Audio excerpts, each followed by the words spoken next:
Good morning, Manitoba. I am Larry McIntosh, and I'll be your host for the next hour and every Saturday morning from 8 to 9. Food and Friends Radio is now on TV. Each radio show is filmed and will be posted on MyToba.ca later this weekend.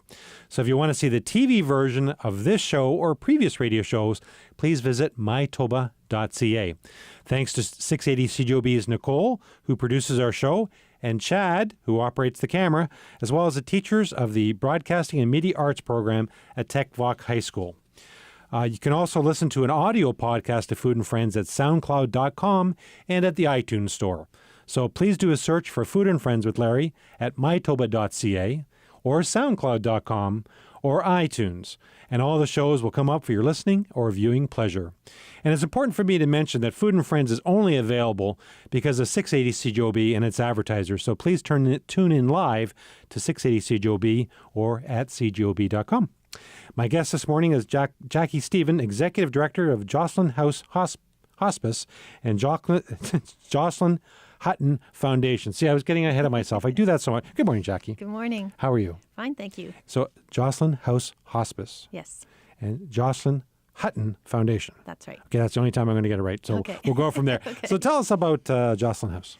Well, Jocelyn House was Western Canada's first standalone hospice, actually. Started in 1985. And it followed the death of a young girl who was just 17, who lived in St. Vital, went to Kelvin, and she was diagnosed with cancer, sort of late stages by the time it was diagnosed. And her family ended up being so moved by the process that she went through when she was dying that they ended up donating their house to become a hospice. Well, it's actually their residence they It donated. was, yes. Oh, wow. Yeah, and that was in 1985 that the hospice was founded. So this is where people are going towards the end of their life. They're terminally That's ill. right. Is that right? Yeah, it's a home. Hospice care actually is, you may have heard of palliative care, and often the words are used interchangeably. But hospice care is, I'll just actually read it for you because it's a little bit different. They're similar, but so hospice is defined as a setting of care outside the acute care environment. So not in a hospital sort of setting, as a lot of the palliative care units are, and we provide end-of-life care. Compassionate end-of-life care in a home-like environment. So that's the key difference. Now, I seem to read that it's on the river or near the river? Yes, it's on Egerton in St. Vital, so very close to where St. Anne's and St. Mary's meet, but on the Seine River. So to get into the house, obviously you have a terminal illness. Is there how do you get in there? Is there a certain point? Or how does it get referred? Or yes, absolutely. So your doctor would recommend to the family that the patient is in final stages of life, that their illness is terminal, and it's an incurable disease, obviously, and they've agreed that no further treatment will be taken. So no extraordinary measures, DNR, that sort of thing. So then the focus becomes on comfort and compassionate care. And there are different options for that in Manitoba, and it's all controlled through the WRHA palliative care program. So the doctors would refer their patients to the program, and the program I think currently has over 300 patients under their jurisdiction. And then they are, interviewed, and the family is interviewed, and the best sort of care is decided from that point. So it could be an option of staying in your home and receiving palliative care, or in a personal care home, long-term care setting, or in hospital, or in our case in a hospice. So it depends sort of what's available at the time, what sort of care is required. Certainly the level of care, if you're still receiving any sort of treatment or sort of more involved care that requires hospital setting than acute care, then that would be the course of action there. The less involvement, then they would stay at home if they could. A lot of families would like to keep their loved ones at home, but sometimes that just doesn't become possible, and it's maybe not determined until later in the process too. So we are 4-bed. We're a small hospice, and the WRHA decides with us what who's on the list and where the appropriate care should be given for that patient. So how many staff would work there? I think we have about a dozen. A dozen, really?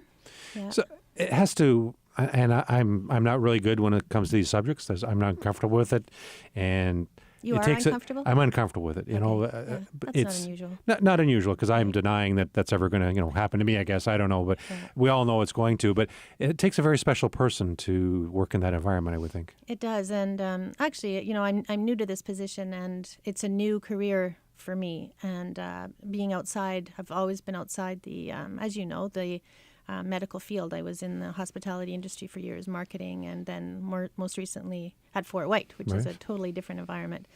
But I was approached for this job through a headhunter, through a research or a recruiting company. And so when they first told me about the opportunity, I thought everything sounds great except the location, because I was just fearful that, first of all, I didn't have the medical background that I thought may be necessary. And secondly, it just was something foreign to me, and I felt the same way as you. I thought I'd be uncomfortable, and I'm a softie. I thought I'd be in tears every day.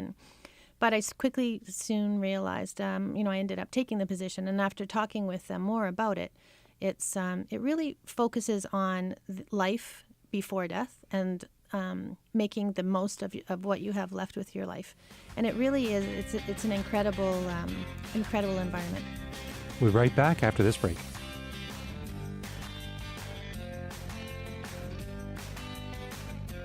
Welcome back to Food and Friends. I want to give you a quick Manitoba crop update. Manitoba grown kale, cucumbers, cauliflower, zucchini, green and red cabbage are all now available at your local store. Let me go through that list again. Kale, cucumbers, cauliflower, zucchini, green and red cabbage. And starting to be harvested by the end of next week will be Manitoba beets and broccoli. So when you visit your local store, please support locally grown products. And as always, if it says peak in the market on the label, you're guaranteed it is grown right here in Manitoba. We're back with Jackie Stephen, Executive Director of Jocelyn House. So we were talking off air about my discomfort with these kind of topics, and a lot of people are that way. So tell us a little bit more about what happens there. Well, as I mentioned, we have 4 beds, and the WRHA and our staff, or nurse manager, would make a determination that someone is suitable should we have an open bed. And that patient, we call them residents, so they would arrive, and immediately you'll totally see a difference, because they check in with them, make sure that they're comfortable, and they can bring items from home. We can paint the room if they're interested in having making it feel a little bit more like what they're used to, or what they like. And then we go through what sort of foods they like to eat. What were their interests? Was there anything that they, this takes some time, but there's a spiritual care element to it that just runs through actually all the staff, even though we have a spiritual care manager and a volunteer services coordinator. Everyone sort of wears that hat as well in dealing with people and just trying to, add life to the end of their life and add some more happiness and take away sort of the clinical nasty stuff that they've maybe been used to at home. And it's quite funny, because a lot of times these residents arrive and they're not in great shape, and oftentimes, and we find that there's actually a bit of an improvement for the first little bit after they've sort of relaxed and become accustomed to what we do and where we are, and they just settle into the environment and they perk up. And, it's kind of nice. And there's some of the patients are quite ill and don't have the mobility. And then there's others that, that just make the most of it and are out and about all the time, because people can come and go as often as they like, and family members are welcome to dine with us and to share and be around as much as they can. And so there are some residents that we don't see sometimes very much, because they're out and, shopping and dining and visiting family and so on. And, it's a very different, it's not clinical environment at all. Of course, we deliver excellent care, palliative care, but a totally different environment. So people are happy, and the house is full of laughter, and home cooking smells, and it's just and it's a beautiful setting. So they're, on the river outside, surrounded by flowers, and it's a very peaceful and lovely environment. And I think I was reading that the majority of Canadians that pass away do it in a hospital. Is that what that? Yes. So that's a clinical, obviously, get care there, and there's various reasons that happens. But this seems like a nice, I don't know if there's a nice way. That's probably bad wording, but it seems like a nice residence to. I think it's a great word, and it's true. I think I read somewhere that 91% of Canadians wish they could die at home. Their wish would be to die at home, which surprised me because I'm not sure that would have been my wish. Mm-hmm. Just because you would think that you'd be a burden on the family and that sort of thing. But I think a lot of people do. They want, if they had their way, they would try and stay at home as long as they possibly can, and remain in a normal sort of comfortable and familiar surrounding. But oftentimes that people become very ill, and it's not easy for a family to deal with that. And the whole palliative care program does. I mentioned it's over 300 people that are involved in it, from patient-wise, and the majority by far are at home.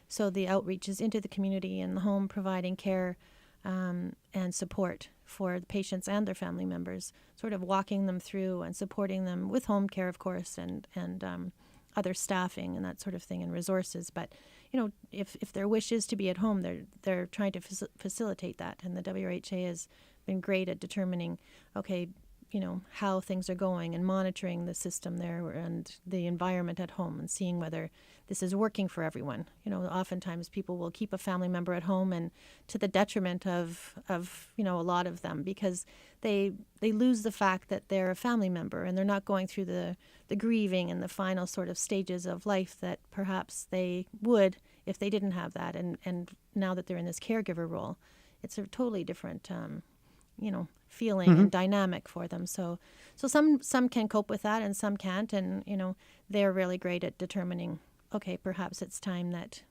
that your loved one did go into hospital or into palliative care unit or something with an alternative. And that has to be a hard decision for any family to, definitely. You always want to keep people close to home, and that's maybe not the best. No, absolutely. We'll be right back with Jackie Stephen, Executive Director of Jocelyn House, after we take this break for your cottage country weather.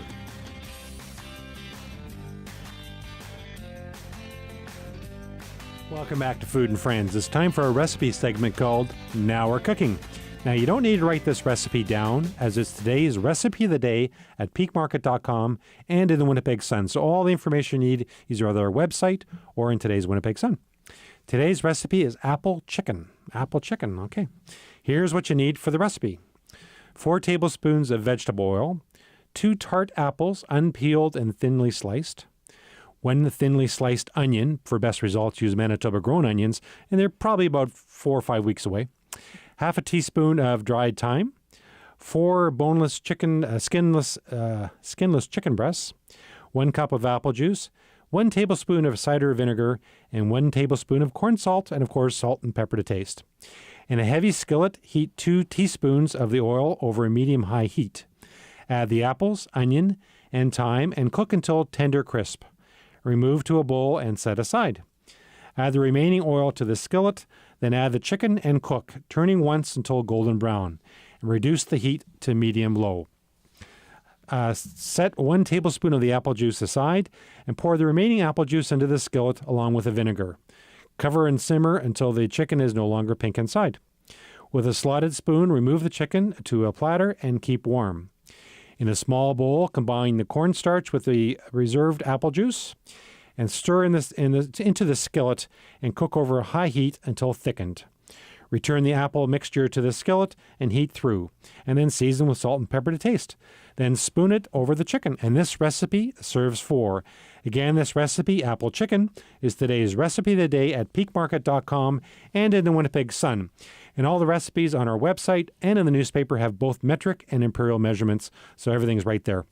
We'll be right back with Jackie Stephen, from Executive Director of Jocelyn House, after we take this break for your 680 CJOB news, sports, and weather. We'll be right back.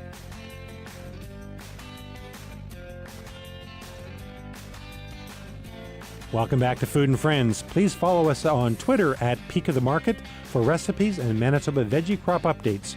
We have over 100,000 Twitter followers from all over the world, and we'd love to have you follow us too. Again, we're at Peak of the Market, or my Twitter account is at Larry McIntosh.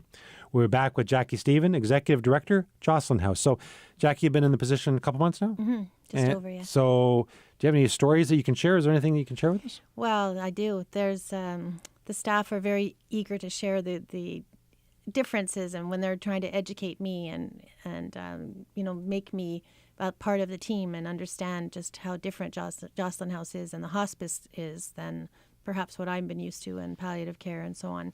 And one of the ones, actually, the nurse manager told me this story, was of a resident who came to them who was young, 54, and with cancer, and she was quite near the end of her life. So I think within a month or two was going to pass away.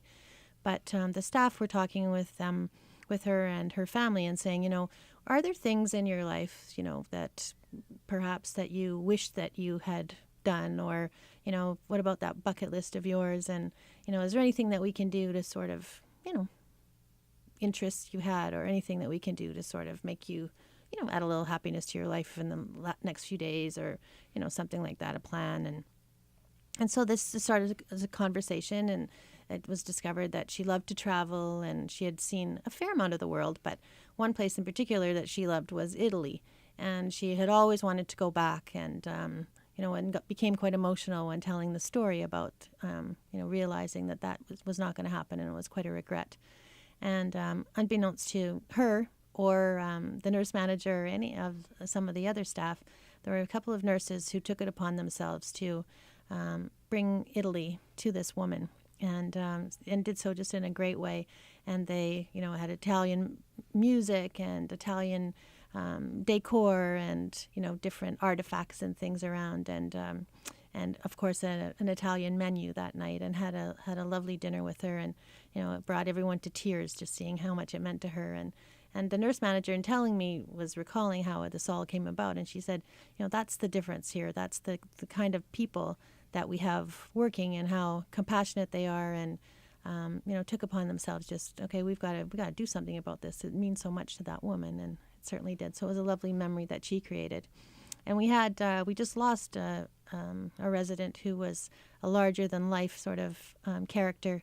He was first of all, he was very noticeable because he was an amazing dresser, and he was very ill, but he walked every day, right up until the end, and he wore fedoras, and so he strolled the neighborhood and became a real part of the neighborhood, and then a lot of people in the area got to know him, and he was very much missed. And he, as his illness progressed, he wouldn't stop walking. He wanted to do that all the time, but someone talked him into, perhaps a cane would be helpful, and most times he went by himself around the neighborhood, but he found out that he could go 10 minutes and then he needed a rest. So he stopped some neighbors one day and he said, would you mind if I rested here on your bench? And they had a beautiful yard. And they said, no, we would love that. And they got to know him and chatted with him. And it was very interesting. And he could be seen there all the time, and, on that neighbor's porch or someone else's garden. And so he was, as I say, larger than life, and was really missed as well. So this is quite a career change from Fort White Alive. Yes. To this. I'm not going to say regrets. Any thoughts about this? Are you, I don't know what the words, are you happy with the move? It's quite a shift for you. Yeah, it was a big shift. But I've had a lot of management positions and a lot of experience throughout my career, and to me, this is it's a great fit. It's a very big job because there's very few of us, and we're a nonprofit, so of course there's challenges there and finding financing and that sort of thing. So I have that plus the just the day-to-day management and so on. But it's just this compassionate and this meaningful role that we play in the community, and that Jocelyn House offers to the residents, I think is just so well, I keep saying meaningful, but it's just, it really, it gives a lot of satisfaction to what I do, and it just feels right. I think it was meant to be, and we're having some successes so far already with a few different things, and I really I feel very at home there and very comfortable, and I'm very anxious to help them do some great things. So Shelley and I have known you for a lot of years, and when the announcement came out about you going there, we went, you know what, that makes a lot of sense. You're compassionate, you're caring. I could use lots of words, but it made a lot of sense for you to go there. I think it did, and I think people too. With I'm a breast cancer survivor, as you know, and I think 7 years, and maybe that was part of what it was. But I don't know. I didn't consciously seek it out. As I mentioned, it's sort of the opportunity came to me, and it just sort of everything that I've done in my life, I seem to be able to use in this job, and it's all just coming together very nicely. And I think certainly wanting to do something that has a bit of heart in it, as well as the day-to-day sort of job and satisfaction, but it's got a different component to it, this position, and I think it is meant to be. And sometimes, whatever you believe in, but fate sometimes brings things to your door that was just meant to be. I mean, totally different. I ended up at Peak of the Market. I would never sold vegetables before, and I've been there 20 years, love every moment of it. Yeah. Totally different, I understand, but sometimes fate brings you someplace, or whatever you might believe in. So. I think so, and I think you learn something through all of your life, and you take different pieces with you, and strengths and all that sort of thing. And it's amazing when you stop to look at your resume and think, oh yeah, I guess I have done quite a bit, and or I have done this, does make sense. And when opportunities come along, sometimes you dismiss them, or you're not, you're closed-minded or something to them. And I'm glad I wasn't in this case, because I could have easily been scared off and not responded. But yeah, it's a great fit, and I'm just very, very proud to work with an amazing team, and to do a little bit that we can for people at the end of their lives. We'll be right back with Jackie Stephen, Executive Director of Jocelyn House, after we take this break.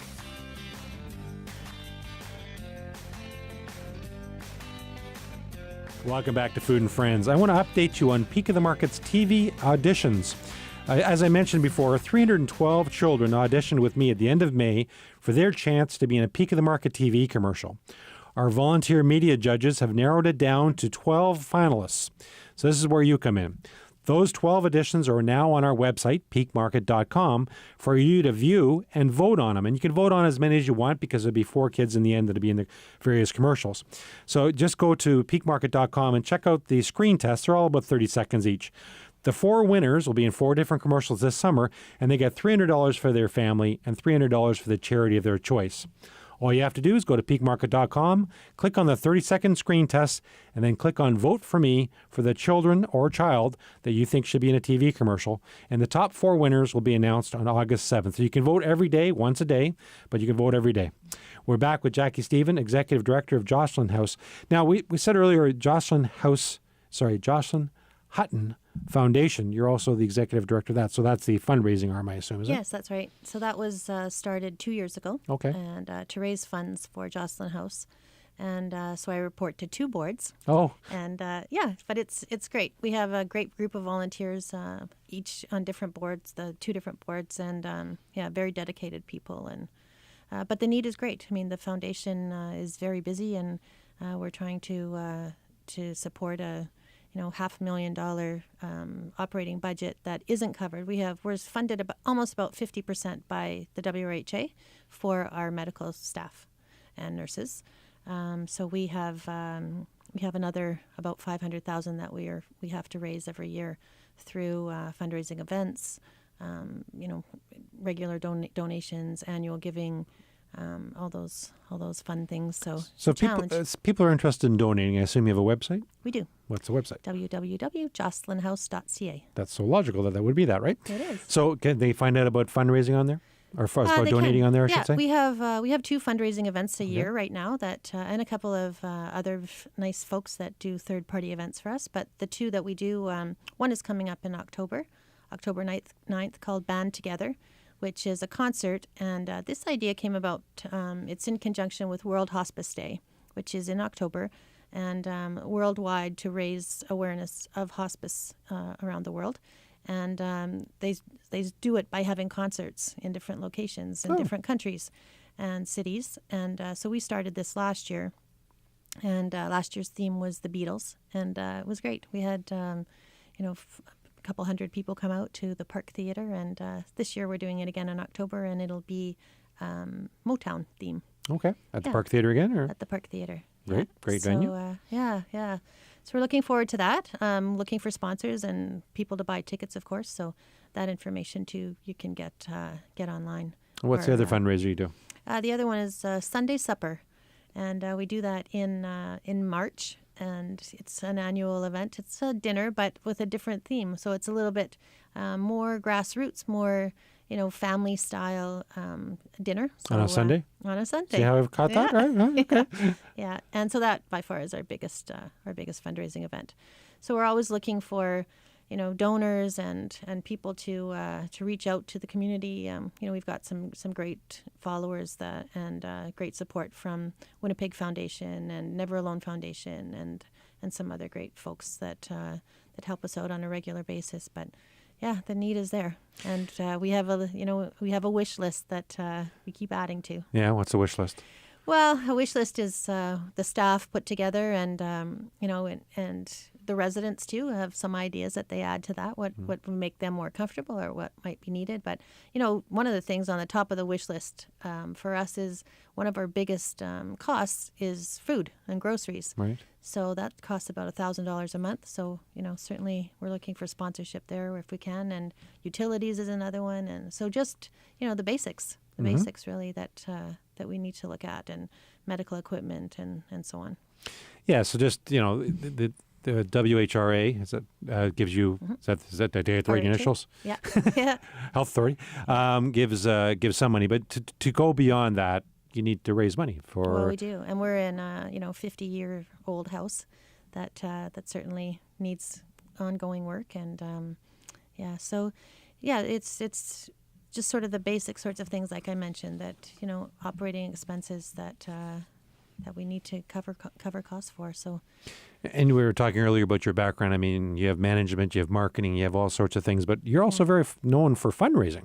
Yeah. Keeping abreast, you did very well with that fundraiser over the years. Thank you. Yeah, we're I think $1.2 million we raised in 6 years for Keeping Abreast and that foundation. But I'm switching hats now and focusing on this one, and still that one's near and dear to me. But and the reason I mentioned that is because that was from nothing to 1.2 million. You said. Yeah, I think that looked good on my resume, Larry. I think they're counting on me to bring that home for Jocelyn House as well.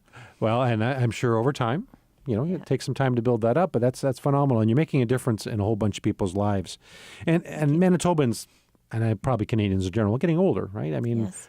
We're all getting. Well, I'm certainly getting older every day, and more of us getting over age 65 and getting towards retirement and potentially health issues. Yeah. So we and all the want to need have for these. hospice, and the need for hospice definitely is growing as the population ages. And our mandate too is not only to be satisfied with providing 4 hospice beds. Our boards are really interested in expanding and looking at ways to do that in the community and add more hospice beds through Jocelyn House. So that's something that we're definitely looking at. And so I'm sure a capital campaign will be in our future. And it's a great need. So Do you also need volunteers? we do. Yeah. Yeah. We have volunteers that all different things. But one need that we have that's kind of interesting is for any of your good cooks out there that follow your recipes. Every day we have volunteers come in and make dinner for our residents. So that's something that we could certainly use, or gardening or maintenance and all kinds of things too. So. Great. So people can check give out the us a call on website the to donate or website. donate their time or donate some money. Yes, Get involved. definitely.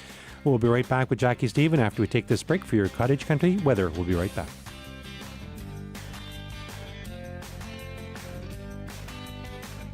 Welcome back to Food and Friends. My guest today has been Jackie Stephen, Executive Director of Jocelyn House Hospice and Jocelyn Hutton Foundation. So we're just talking off air. If people want to get involved, want to find out about palliative care, how would they do that? Yeah, we do get some phone calls from people asking, how do I get my family member into Jocelyn House? And as I mentioned, it is something that's done through the WRHA. So I just want to give that phone number because I think there's a lot of people out there that may be struggling with what to do with a family member or how to get support for that family member or for the family at sort of end of life. Sure. So the number is 204-237-2400, and that's the WRHA Palliative Care Program. And if they're interested in your website is? Yeah, www.jocelynhouse.ca. Perfect. Thank you, Jackie, for being on Food and Friends. Thanks very much, Larry. Thanks to Nicole Bonnycamp, our show's producer. Take care, and please don't forget to eat your veggies.